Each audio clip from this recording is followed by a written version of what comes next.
Hello everyone, in this video I'm showing you how I built a Jurassic World Evolution 2 petting zoo slash walkthrough habitat inside an aviary with some of the smallest and cutest dinosaurs in the game. And the butterfly bat, and Leonard. The first step is to turn off instant construction, because we are going to pause the game right after placing the aviaries so the domes are not going to be in the way for the first part of the build. I planned out this shape beforehand just by playing around, placing aviaries until it came to a fun shape that inspired me, and it was really important that it had some cutouts in it. I also planned out beforehand, just by doodling in Photoshop, how I wanted to lay out the guest path inside the aviary. The path is just drawn with a different terrain texture. I am still playing the game completely unmodded.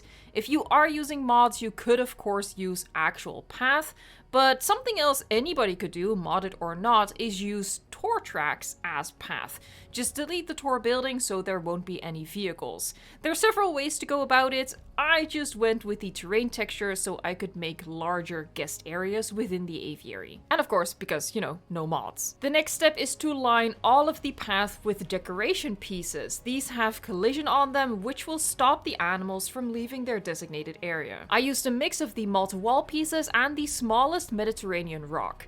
It is quite a bit of work, not gonna lie, but it is necessary work if you want to keep the animals separated, and it also just looks really nice. It makes my dirt path look more like actual path. If you're using mods, you could of course also just use the invisible fence inside the aviary. Now, guests will not walk on this path. Mods or not, guests cannot walk inside the aviary. If that bothers you, I do have a pretty sly solution for that at the end of this video. For me though, it's about the fun of the building project, not the actual functionality of it in the game. As I always say, use your imagination and you can just get a lot more out of this game. And this was one of my all-time favorite builds so far, with the exception of one very frustrating moment that we'll get to soon. To add doors to the aviary, we use a tour. Obviously, we need an entry, an exit, and a way for people to get in and out of those outdoor cutouts that I have in my aviary. After placing a tour to place doors where you want them, you can just delete the tour building and delete every bit of track, and the doors will stay in place. And what's really nice about these doors is that they open automatically for you in the first-person camera mode, which allows you to explore your own build, and that is something I'll be doing in a mini tour at the end of this video. One of my rabbits is ringing the dinner bell. I don't know if the mic will pick that up, but she's too smart. Dang it. I'm adding extra rocks and later also foliage at the points where the perimeter of the habitats can't quite get to the aviary wall because of the hitbox of the aviary. I did this just to make sure that these small creatures that we're going to be using to fill out this aviary won't be able to sneak through the gaps. And it worked out really well. There were no escapes in this build after it was completed. I got all of the dinosaurs ready in the aviary hatcheries. Now, the placement of the hatcheries is very important, so each species can directly get into their own area because of course there's no way to transport them later. Again, I'm not using any mods. Getting dinosaurs into the aviary is an easy exploit in the game that is available for anyone. No mods necessary. It works on console as well. I have a short on the channel that shows you in less than a minute how it works. So this is the frustrating bit. For two of the hatcheries, there was going to be path in front of it. So I left the hatchery unobstructed and figured that as soon as the dinosaurs had released, I'd pause the game and complete the perimeter, locking them inside their designated enclosure. Unfortunately, Sinosauropteryx had other plans, and they walked straight out of the habitat onto the path, and it was really frustrating waiting for them to get back in so I could complete the perimeter and keep them contained. It worked like a charm with the Morus Intrepidus. They were very well behaved, and I appreciate that. Sinosauropteryx, not so much. With all of the other habitats, there was no issue because they opened right into the habitat without there being path in front of it. So those were just planned out a bit better. In hindsight, I probably didn't need to leave an opening in the rock lining because I think the dinosaurs would have just phased through as part of their exit animation. It worked out fine in the end though, it just was a little bit frustrating for a bit. The next step was to work on the guest areas. At the entry, I added a make-believe attraction where people, should probably be limited to kids, can ride the Minmi and the Crichtonsaurus. This particular decoration piece is great for that because it looks open and it looks like guests can walk through and enter the habitat, but it actually has full collision on it so the animals can't escape. I used this only once in this build, but you could use this more often to create more habitats that you could pretend that your guests can actually walk into. I added details all throughout to make it look decorated and guest appropriate to really sell the idea that people are supposed to be in here, even though they aren't, because the game doesn't work that way. One of my new favorite pretend attractions is a little photo op moment that I'll talk about more during the tour at the end. The open air areas in this build I initially wanted to use for guest buildings, but without mods, these little cutouts are too small to fit any amenities, and I didn't want to make them any bigger because the larger these cutouts are, the larger the overall aviary wanted to be, and I didn't want to supersize it. It's already quite big. If you are using mods, I would recommend definitely using amenities here, or even placing amenities inside the aviary itself, again to really help with the illusion that guests are supposed to be there. Since I play unmodded, I made one area into a simple seating section with fountains, and for the other, it's the return of my faux fossil attraction that I've used in my Better Camp Cretaceous build, and I also mentioned it in my 12 attractions video. With the idea here being that it's an activity where people can pretend to be paleontologists and dig up fake fossils and learn the process that paleontologists go through.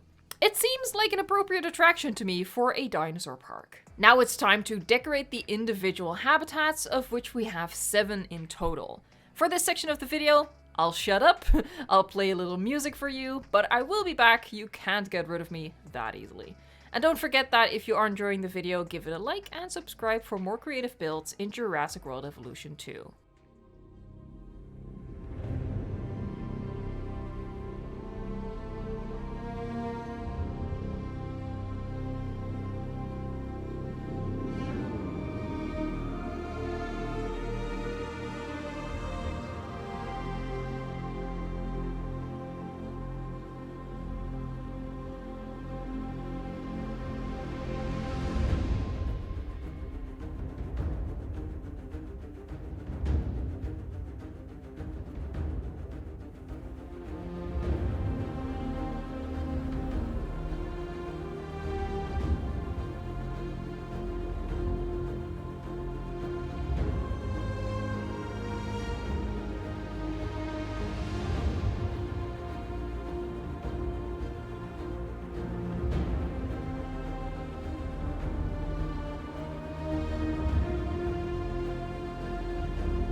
About the elephant in the room, or rather the lack of people in the room. You could justify that by pretending that this indoor enclosure is still under construction. It's a simple case of adding construction type decorations to the entry and exit points, and you can also mess up the inside of the aviary with some construction equipment as well, to really sell the idea that the petting zoo is simply not quite ready for guests yet.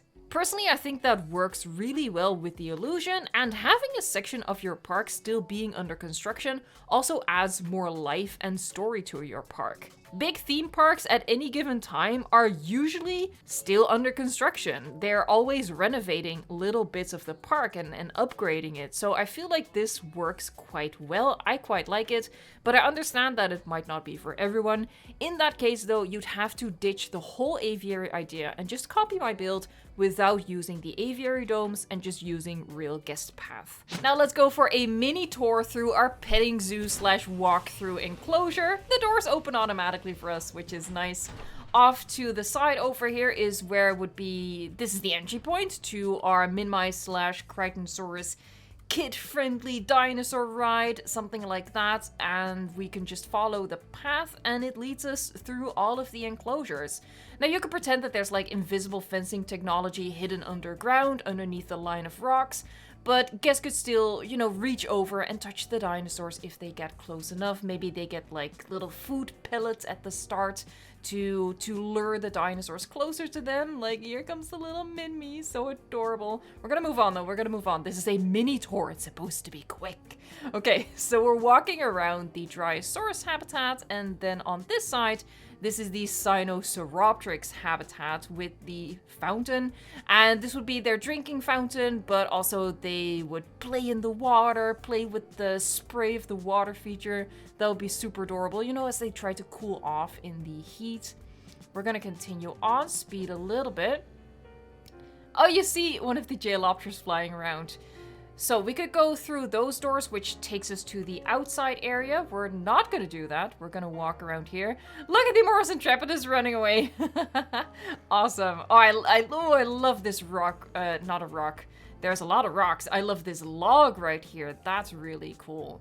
So we walk around the Morus Intrepidus. You see the butterfly bats flying around. Oh, it's going to land right here. Look, this is so cute. Like, you would just stand here, maybe even like gently be able to touch the Jailopterus. That's so cute. Another little plaza, or at least a decorated area, again to really sell the idea that guests are supposed to be in here. Look at him. Oh, this would be so lovely. I really enjoy this. I'm sorry, I'm enjoying this. We're gonna keep going though. So this takes us like, this is I'm just racing. This is again the door to the outside area. So we were on the other side over there. Beyond there, right there, that's the entry where we started. This is a little larger area. Oh, you see the Crichtonsaurus. And this is the photo op that I mentioned earlier, which I really like adding to my parks nowadays. So you could pretend that you would come here, there would be staff, and they would operate the camera, smile, cheese, and they would take a picture of you, like in front of this attraction. You know, you would see the dinosaurs in the background, the people riding them, because that's not unethical and problematic in the slightest. This path takes us in between the Minmi and Crichtonsaurus and the Homalocephali habitat. There it is. Don't worry, little buddy. No big carnivores this time around. You're safe here. We've just built you a nice habitat for once. We're gonna continue on. We're not gonna go through there quite yet. This is another seating section with a Dominion water feature.